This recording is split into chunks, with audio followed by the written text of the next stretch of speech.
구원받고 믿음으로 살아간다는 것은 갑자기 우리의 삶이 유토피아로 옮겨진 것을 의미하지는 않습니다.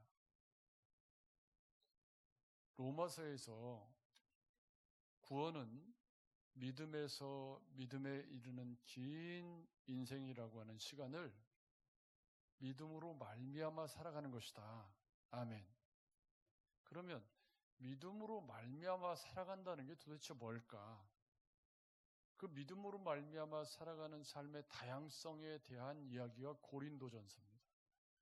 고린도 교회 이야기는 로마서는 학문적이고 이론적이고 또 사도 바울이 논리를 세워서 믿음에서 믿음에 이르는 여정의 내면적인 갈등과 죄와의 싸움과 이런 세계관적인 요인들을 정리했다면 고린도전서는 좀 더 그보다 실제적인, 현실적인 문제, 그러니까 예수 믿고 거듭나서 실제로 우리의 삶의 현장에서 일어나는 다양한 삶의 문제들을 이야기해주고 있습니다.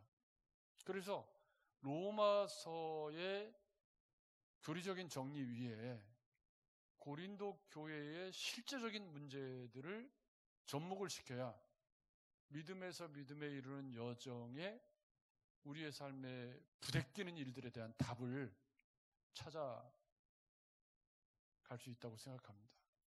그런 면에서 고린도 교회 이야기는 굉장히 실제적인 신앙생활에 우리 이야기를 하고 있다고 보여집니다. 실제 우리가 겪는 이야기일 수도 있고요. 오늘 그 말씀의 제목을 지식적인 신앙, 많이 고민을 하다가 지식적인 신앙이라고 잡았습니다. 지식적인 신앙이란 두 가지 의미가 있습니다. 하나는 우리 교회처럼 성경 묵상을 열심히 하는, 저만 열심히 하는 건 아니죠. 아무리 제가 부르짖어도 너는 부르짖어라, 난 내 갈 길 간다, 그런 건 아니죠. 대답이 없네. 살짝 갑자기 자신이 없네요. 근데 아무튼 저는 한평생 성경 묵상을 부르짖었고 특별한 일이 없으면 주님 곁에 가는 날까지 제가 붙잡고 매일 말씀을 묵상하고 그 말씀의 빛을 따라서 살아가는 것이 가장 건강한 신앙으로 가는 길이다라고 믿기 때문에 그렇게 할 텐데, 그런데 우리가 이 믿음에서 믿음에 이르는 여정에 우리의 삶에 다양한 문제들이 들이닥쳤을 때 성경이 모든 문제에 대해서 정답을 제시해 주지는 않습니다. 여러분 그렇죠? 성경이 모든 문제에 다 답을 주면 좋겠지만 가장 위험한 것이 뭐냐면 성경의 정답 여기 있다. 그래서 성경 한 구절을 가지고 원리를 탁 세워버리고 이건 죄다 이렇게 규정하는 겁니다. 그런데 고린도 교회 이야기만 봐도 고린도라고 하는 도시가 가진 상황이 있습니다. 그래서 고린도라고 하는 도시만이 갖는 특색이 있어서 거기에 나타나는 그런 복합적이고 미묘한 상황들인데 이거를 지금 우리 상황에 적용을 할 때는 고린도 상황을 이해하지 못한 채로 야 고린도 교회 이렇게 말씀하셨으니까 이게 법이야 이렇게 말하는 건 위험천만한 일입니다. 우리의 삶은 생각보다 복잡해요. 여러분 그렇죠? 우리 청년들이 요즘에 혼전성에 대해서 고민을 하고 있다고 그러는데 여러분 이 문제에 대해서 성경에 결혼 전에 이 혼전성을 하면 구원 못 받는다 그런 얘기가 있나요? 없는 것 같네. 간음과 음행에 대한 말씀은 많은데 그러면 어떻게 해야 되죠? 이게 실제로 답이 그렇게 성경에 명쾌하게 나와 있지 않은 문제들이 의외로 우리의 삶에 많이 있습니다. 오늘 우리가 다룰 문제는 이 지식이라고 할 때 지식 이야기하다가 곁길로 갔습니다만은 지식의 또 다른 측면은 뭐냐면 성경 묵상을 하는 사람들이 이렇게 지식적으로 신앙을 접근해서 성경 지식은 굉장히 해박하고 정말 본문을 막 명쾌하게 해석을 해내고 그런 사람들이 있어요. 그럴 때 우리는 지식적인 신앙이라고 말을 할 수 있을 겁니다. 그러나 지식적인 신앙의 또 다른 측면이 있어요. 그건 뭐냐면 이게 정답이다 라고 생각하면 물러서지 않는 거예요. 이게 지식이라는 것이 절대적인 지식이면 다행인데 어떤 부분에 내가 아는 부분이 요만큼밖에 안 되는데 요만큼 아는 것 가지고 이게 정답이다. 이렇게 결론을 내려놓고 그렇지 않은 것들에 대해서 사정없이 칼날을 들이대는 거죠. 오늘은 두 번째 의미로 지식적인 신앙이라는 의미로 사용을 했습니다. 일단 고린도는 돈이 많다. 그리고 우상숭배가 극도로 만연되어 있고 성적으로 굉장히 방탕했다. 그런데 아덴에서 가깝고 지식적인 유희를 즐기는 걸 좋아. 이게 문제가 됩니다. 지식적인 헬라 철학 이원론적인 영향력을 강력하게 가지면서 철학과 수사학에 대한 그런 논리적 언어 유희를 즐기는 그런 그룹들이 공존하는 도시가 고린도인데 8장부터 11장까지 이어지는 이야기는 바로 그런 고린도의 상황, 고린도 교인들이 물어온 질문은 이런 겁니다. 사도 바울에게 두 번째 질문인 거죠. 첫 번째 문제가 이제 이혼과 독신과 결혼에 관한 질문이었다면 두 번째 질문은 사도 바울 선생님, 우리가 우상 제물을 먹어도 돼요? 안 돼요? 이제 곧 추석입니다. 추석에 가면 상차림 하십니까? 안 하십니까? 하시는 가정도 있고 안 하는 가정도 있을 거예요. 과거에 어떤 분은 상차림을 한 음식 왜 이렇게 뚜껑 따가지고 밥해서 이렇게 말아놓잖아요. 그 밥은 맛이 없대요. 왜 맛이 없냐고 그러니까 조상님이 잡숫고 가서 맛이 없대. 환장하겠네 참말로.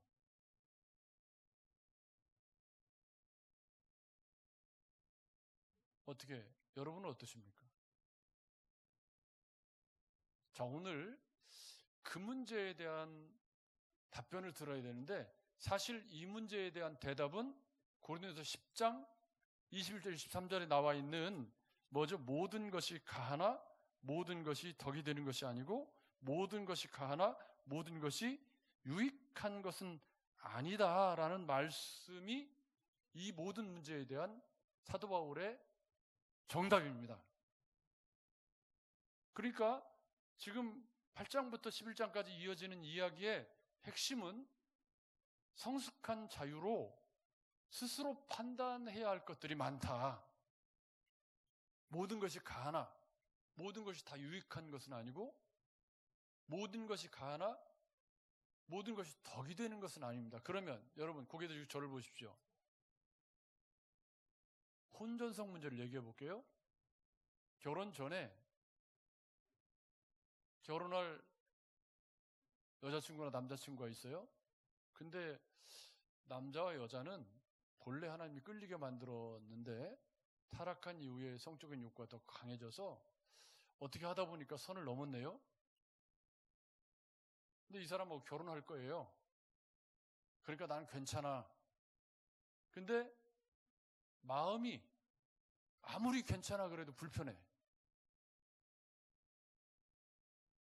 그거는 무슨 뜻이죠? 스스로 마음에 이게 덕이 안 된다. 알고 있는 거예요. 우리 어른들 모아놓고 이거 할 얘기는 아닌 것 같고. 그러니까 이 모든 것이 가하나 모든 것이 덕이 되고 모든 것이 가하나 모든 것이 유익이 되는 것이 아니라는 이 기준은 내가 알고 있는 복음이 내가 어떤 행동을 했을 때 마음속에 정죄가 일어나거나 아니라고 하면 그건 아닌 거예요. 그리고 또 하나는 내가 하는 이 행동이 부끄럽거나 내가 조금 숨어야 될 상황이면 그건 덕이 되지 못한다는 증거죠. 그리고 내가 어떤 행동을 해놓고서 내가 뻔뻔하게 하지만 속으로 막 굉장히 마음이 불편하다. 그건 뭐죠? 잘했다는 뜻이 아니에요. 그리고 또 내가 하는 어떤 행동이 다른 사람을 막 상처 주고 나는 확신을 가지고 막 행동을 하지만 내가 하는 행동으로 인해서 막 실족하는 사람들이 생기고 있다. 그러면 덕이 돼야 안 돼요. 덕이 안 돼. 설사 그것이 옳은 것이라고 하더라도 하면 안 되는 거죠. 왜? 덕이 안 되니까. 그게 원리예요.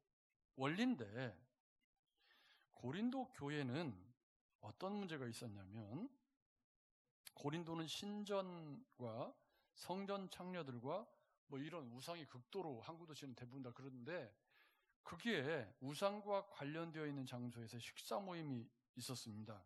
그런데 그 우상에게 관련된 제사를 드리고 나면 그 음식이 세 부분으로 나뉘어져 있었습니다. 첫째는 제단에서 번제로 태워져서 신들에게 드려지는 부분이 있었고, 이건 이제 우리 레위기에도 나오는 부분이에요. 두 번째는 레위기와도 비슷하게 제사장의 몫이 있었습니다.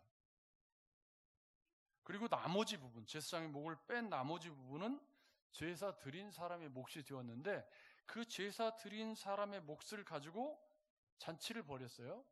근데 이게 고린도라고 하는 도시에서 살아가려면 이 잔치에 참여하지 않고는 살아가기가 현실적으로 어려운 거예요. 왜냐하면 너무 만연되어 있는 문화니까요. 그게 하나의 고린도의 문화니까. 그러니까 예수 믿기 전에는 그게 문제가 안 됐어요. 근데 예수를 믿고 나니까 이거 해도 괜찮은 건가? 하고 헷갈려 하는 사람들이 있는데 그 중에 어떤 사람들이 우리 주님이 입으로 들어가는 것이 사람을 더럽게 하는 게 아니고 입에서 나오는 것이 사람을 더럽게 하는 것이다. 먹는 거 아무 문제 없다. 라고 생각을 정리한 사람들이 다른 사람 개의치 않고 우상제물을 맛있게 잡수더라 이 말이에요. 그러니까 이제 두 가지 문제가 생겼어요. 제사장에게 할당된 고기가 제사장이 그 고기를 다 못 먹으니까 보통 시장으로 유통되는 고기들이 다 제사장 몫으로 할당된 고기가 시장에 유통이 되고 있어서 고린도에서 시장에서 고기를 사 먹는다 그러면 그건 대부분 다 뭐예요? 우상에게 바쳐졌다가 제사장의 몫이 시장으로 유통이 되는 거였기 때문에 공공연한 사실, 고린도 교인들은 공공연한 사실, 시장에서 파는 고기를 사다 먹으면 이건 우상에게 절한 고기고 우상 잔치 벌리고서 그 나눠 먹는 고기도 대부분 다 그런 건데 그게 사회의 하나의 메커니즘처럼 그냥 보편화되어 있었단 말이에요. 근데 예수 믿기 전에는 그게 아무런 문제가 안 됐죠. 근데 예수 믿고 나니까 이제 이거 해도 되는 건가? 괜찮은 건가? 하는 마음속에 내적인 질문이 있는데 그런데 그 중에 지식이 있다고 생각하는 사람들 여기서 좀 복잡한 문제가 있습니다. 뭐냐면 고린도 교회에는 베드로파가 있고 사울파가 있습니다. 베드로파는 어떤 사람들이죠? 유대인들입니다. 그럼 베드로파 사람들은 우상에게 절한 음식 먹으면 돼야 안 돼요? 레위기 11장에 그 쪽 뭐 갈라진 뭐 이런 거 다 영향을 갖고 있는 사람들이 우상 제물을 먹는다고? 눈을 막 확 죄송합니다. 막 까지고 막 입에 거품을 물고 안 된다고 그럴 거 아니에요. 개바파 사람들은. 그죠? 바울파 쪽은 어떨까요? 이분들은 바울에게 배웠으니까, 이방인들에 대해서 배웠으니까 조금 관대할 수는 있죠. 그러니까 지금 고린도라고 하는 사회적인 분위기 속에서 개바파 유대인들은 이 문제에 대해서 어떤 태도를 보였을까요? 극렬하게 반대를 했겠죠. 근데 다른 쪽 사람들은 봐라, 입으로 들어가는 게 사람을 더럽게 한 게 아니라고 말씀하지 않았냐. 그러니까 우상점을 그까 있고 그거 먹는다고 해서 내 구원이 취소되거나 그거 하고 아무것도 아닌 거다 우상이고, 그 얘기가 오늘 본문에 나오고 있습니다. 근데 여기에 또 재밌는 게 있어요. 사도행전 15장 20절에 총회의 결정이 있었네요. 사도 바울이 선교여행 갔다 와가지고 예루살렘에서 이방인 문제 때문에 총회가 열렸었잖아요. 그때 예루살렘 총회에서 뭐라고 결정을 했는지 제가 읽어드릴게요. 우리도 지난 주간에, 이번 주간이죠? 이번 주간에 총회했는데, 총회하고 나면 막 이게 차례가 이렇게 두껍게 나와요. 근데 거기에 다만 우상의 더러운 것과 음행과 목매어 죽인 것과 피를 멀리 하라고 편지하는 것이 옳다. 먹으면 구원이 취소된다 그런 얘기가 아니고 안 하는 게 좋겠다. 그러니까 사도 바울의 결론처럼 덕이 되지 않는다 이런 건. 그러니까 총회의 결정이 뭐였냐면 우상의 더러운 것, 그러니까 우상 제물이죠. 음행과 목매어 죽인, 음행도 고린도가 걸려 있어요. 목매어 죽인 것과 피를 멀리하라고 편지하는 것이 옳다라고 총회가 결정을 내렸어요. 그런데 유대인들은 아직 어째요? 총회가 결정을 내렸거나 말았거나 혈관 속에 뭐가 흐르고 있어요? 안 돼! 이게 안 되는 거예요. 이건 안 되는 거지. 어떻게 우상 제물을 먹어요? 저 돼지 같은 거 먹으면 안 되지. 이러고 있고, 또 고린도에서 태어나서 자란 이방인들은 이게 이제 불편한 상황인 거예요. 근데 그 중에 우상제물 먹는 거 아무것도 아니라고 생각하는 사람들이 4절부터 6절에 나옵니다. 자, 1절 보겠습니다. 1절. 우상제물에 대하여는 우리가 다 지식이 있는 줄 아나 지식은 교만하게 하며 사랑은 덕을 세우나니. 이게 원리입니다. 원리. 사도 바울이 우상제물에 대해서 천명하는 지식과 사랑과의 관계 속의 원리. 그러니까 이 말을 뒤집어 말하면 사랑으로 행하고 지식으로 행해서는 안 된다예요. 근데 이 문제에 대해서 만일 누구든지 무엇을 아는 줄로 생각하면 아직도 마땅히 알지 못하는 것이요. 그러니까 안다고 생각하면서 지식적으로 알아서 다른 사람이야 실족하든지 말든지 그냥 나는 성경이 봐라 명백하게 이렇게 써 있지 않냐. 여러분, 그런데 우리 인생이 그렇게 삶의 성경에 정답이 나오지 않는 수많은 문제들이 그렇게 간단하지 않습니다. 성경 어디에 강단에서는 목사가 넥타이 매고 정장하라는 말씀이 있나요, 없나요? 없죠. 성경 어디에 목사가 머리에 물들이면 안 된다는 말씀이 있어요, 없어요? 없죠. 그럼 제가 빨간 머리 물들이고 여기 설교하면 어떻게 돼요? 여러분은 어떻게 하시겠어요?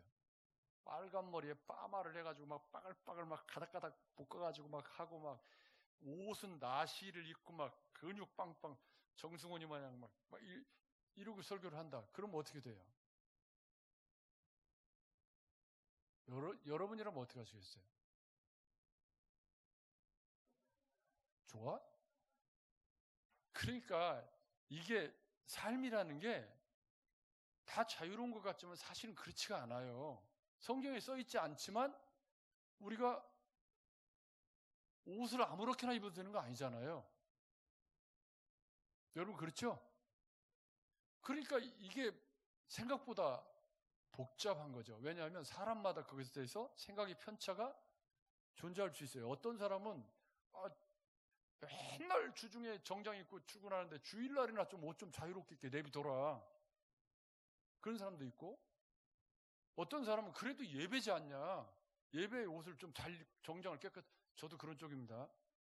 좋은 말로 할 때 잘 입고 오세요. 그런 사람도 있어요. 근데 그거를 안 한다고 그래서 구원이 취소되는 건 아니죠. 그렇지만 그로 인해서 시험 드는 사람이 생기면 어떻게 되는 거죠? 바로 그 문제가 지금 8장입니다. 보십시오.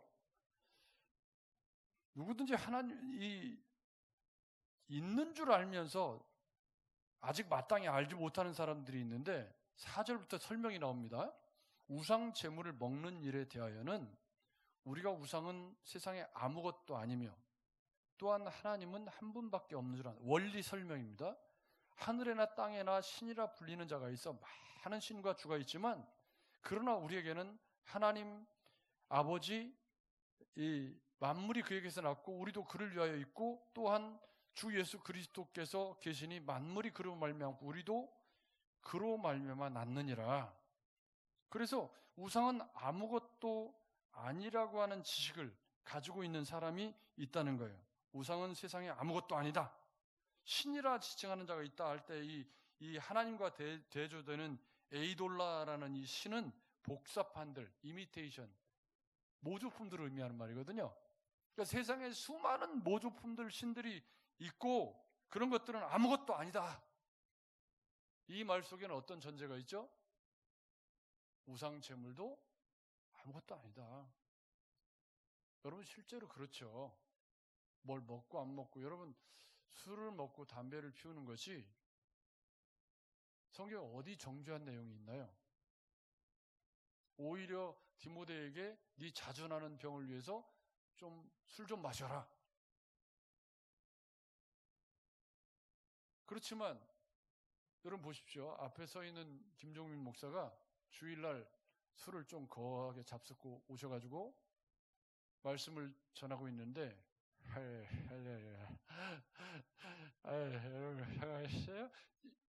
이러면 어떻게 되는 거죠? 술 좀 먹어본 것 같죠? 덕이 안 되잖아요.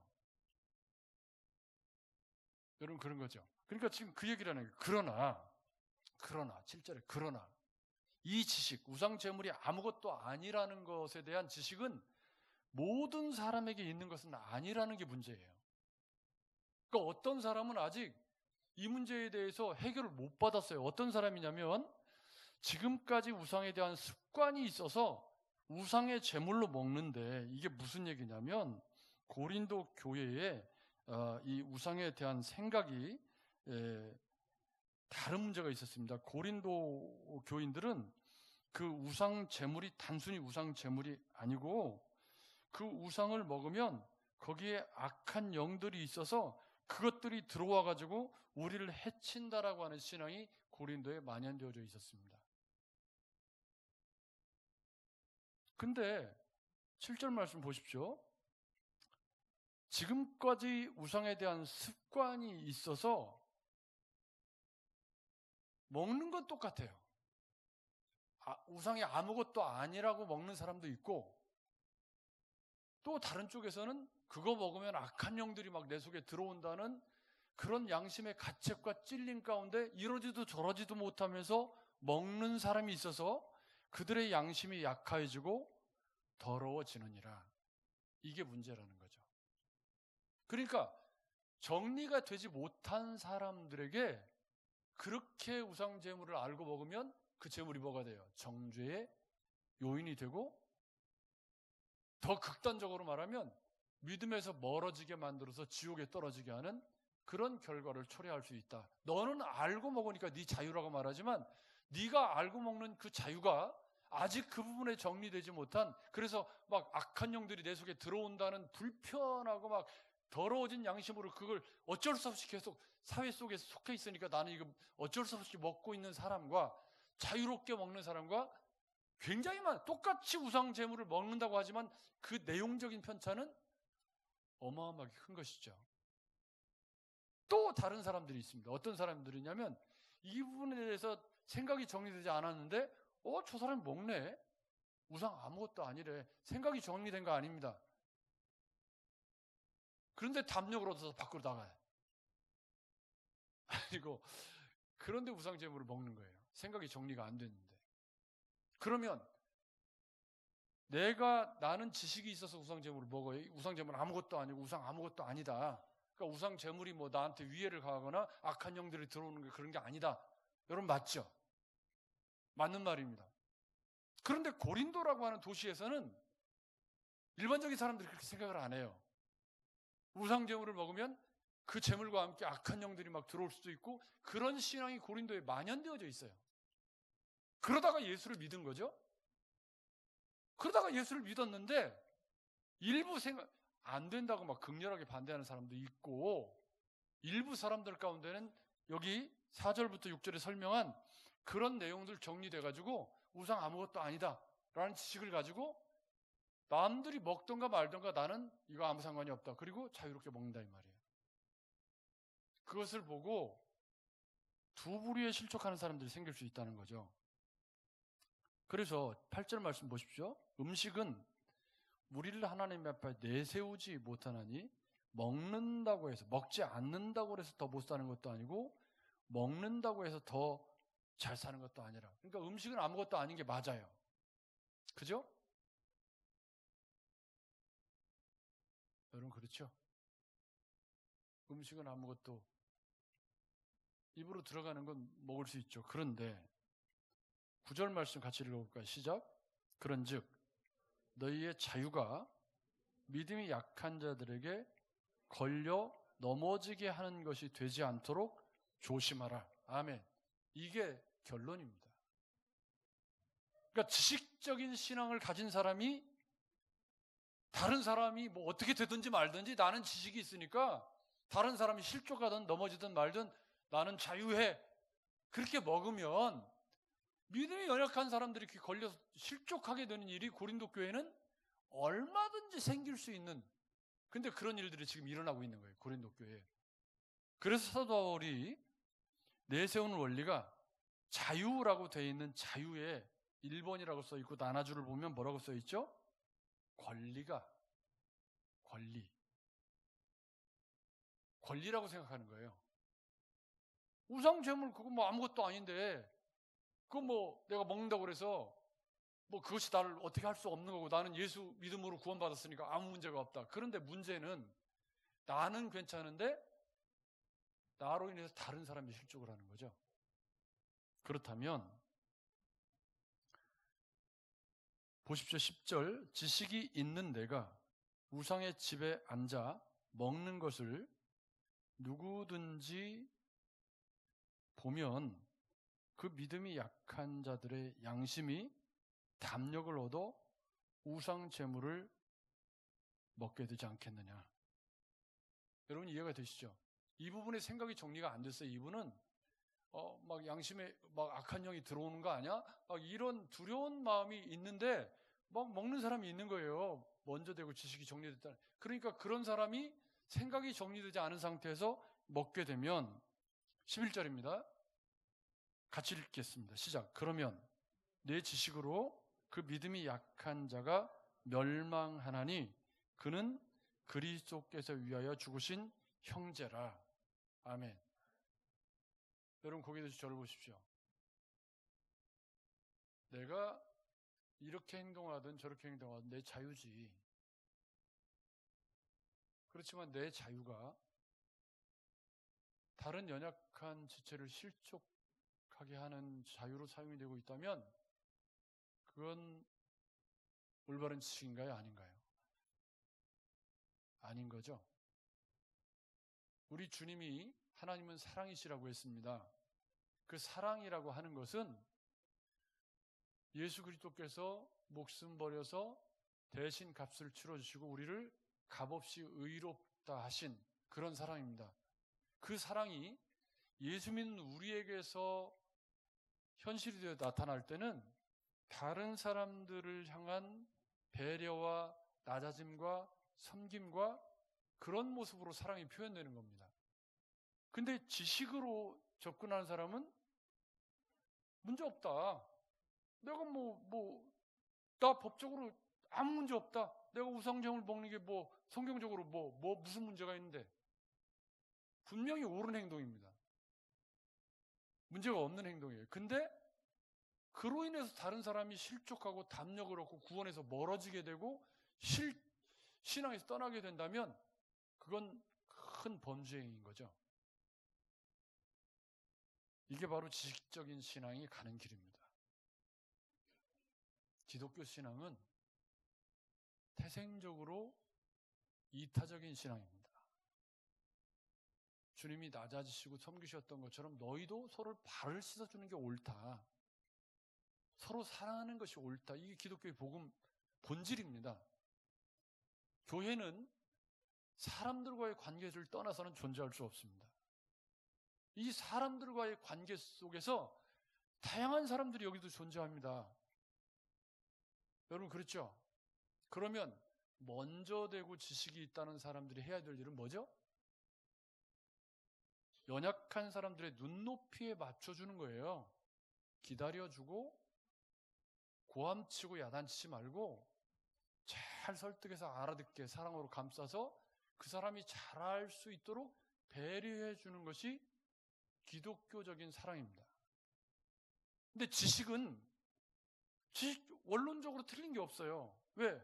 우상 제물이 날 더럽게 하지 않는 거니까 그거 먹는다고 그래서 원론적으로 문제가 되는 건 아무것도 없습니다. 그런데 문제가 되는 거예요. 이게 문제죠. 그러니까 여러분 우리가 논리적으로 율법적으로 성경적으로 아무 문제가 없다 나는 그럴 수 있죠. 그렇지만 그런 나로 인해서 연약한 지체가 시험이 들고 실족하게 된다면 그 자유는 남용된 거죠.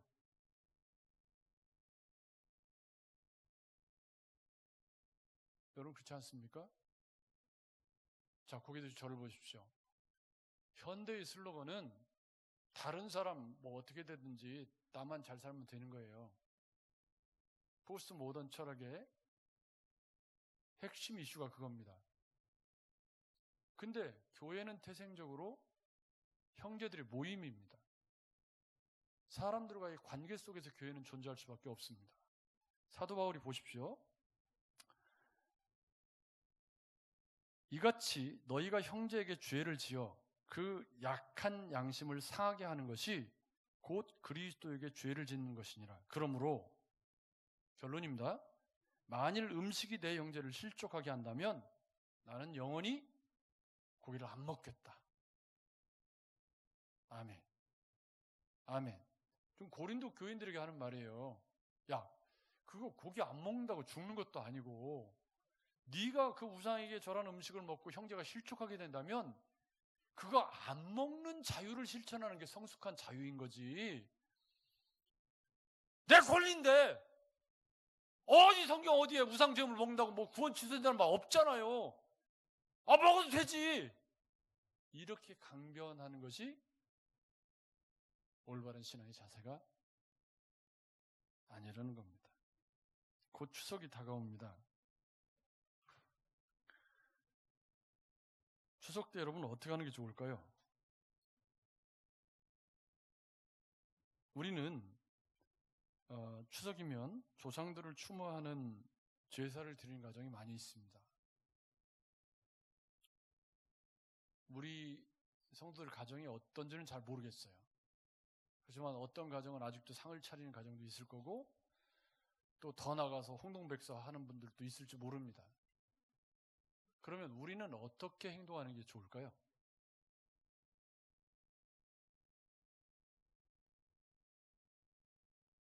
대답이 없네.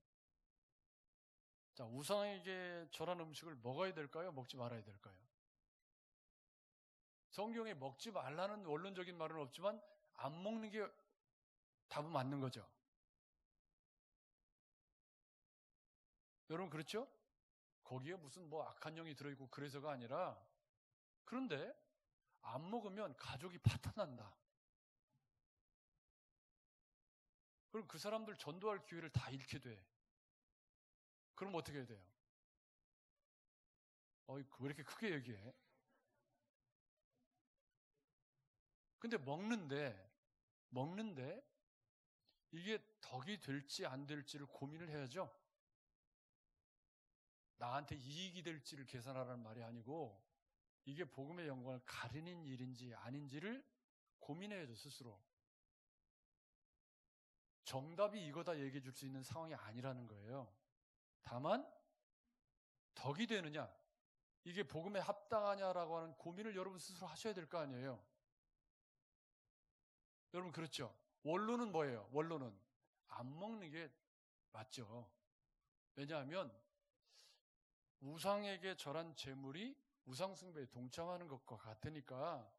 그러니까 안 먹는 게 맞지만 그거 안 먹어서 내 신앙이 더 좋다거나 막 관계를 다 깨뜨리고 나는 재물 차리는 것도 안 하고 뭐 아무것도 안 해. 가서 명절에 가고 그냥 막 다 관계 깨뜨리고 그러고 돌아온다.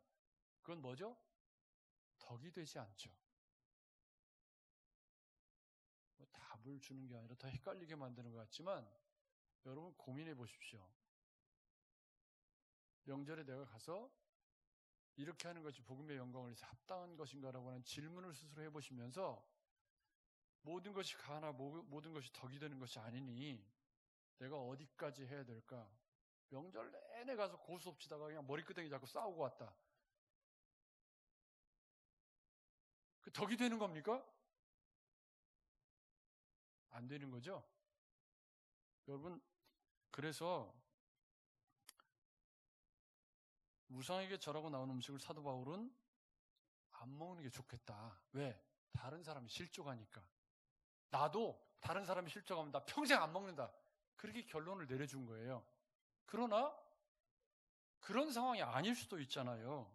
음주를 한다고 해서 흡연을 한다고 해서 혹은 당장에 윤리적으로 뭐 혼전성 뭐 이런 걸 한다고 해서 구원이 취소되는 건 아니지만 그러나 내 신앙 양심이 그게 편하지 않아요. 여러분 흡연을 다 하실 수 있죠. 근데 담임 목사가 올 때 감춰야 된다. 그럼 뭐죠? 내가 안 편한 거잖아요, 지금 이게. 그러면 안 편하다는 얘기는 뭐죠? 끊는 게 낫다라는 거예요. 그건 답이 나와 있는 거예요. 근데 다만 내가 못하고 있는 것 뿐이지. 근데 이거를 잘못된 지식은 담배 피는 거 구하랑 무슨 상관이 있는데? 이러면 문제가 되는 거죠. 여러분 이해가 되시죠? 그래서 답은 모든 것이 가나 모든 것이 덕이 되는 것이 아니고 모든 것이 유익하지 않다는 결론을 사도 바울이 이미 내려놓았어요. 그리고 나도 우상 이거 고기 이거 내가 이거 사람들 실족하면 나 평생 안 먹는다. 이렇게 사도 바울이 결론을 내려놓은 거죠. 그런 것처럼 사랑의 마음이 지식에 담겼을 때 다른 사람이 눈에 들어오는 거예요. 여러분 신앙생활을 함께 하는 거기 때문에 다른 사람을 배려하지 않으면 그건 올바른 지식이 아닌 거죠. 여러분 이해가 되셨죠? 그러니 오늘도 내 삶에 자유가 있지만 이번 명절에도 우리의 삶에 자유가 있지만 내 자유가 친척들을 실족하게 하는 자유가 된다면 설거지를 할 수도 있고 안 할 수도 있고 제가 처갓집이나 이런 데가 설거지를 한번 하려고 그러면 절대 못하게 하더라고요. 우리 집에서는 일상이 설거지인데 명절에 가면 뭐 떨어진다고 하지 말라더라고.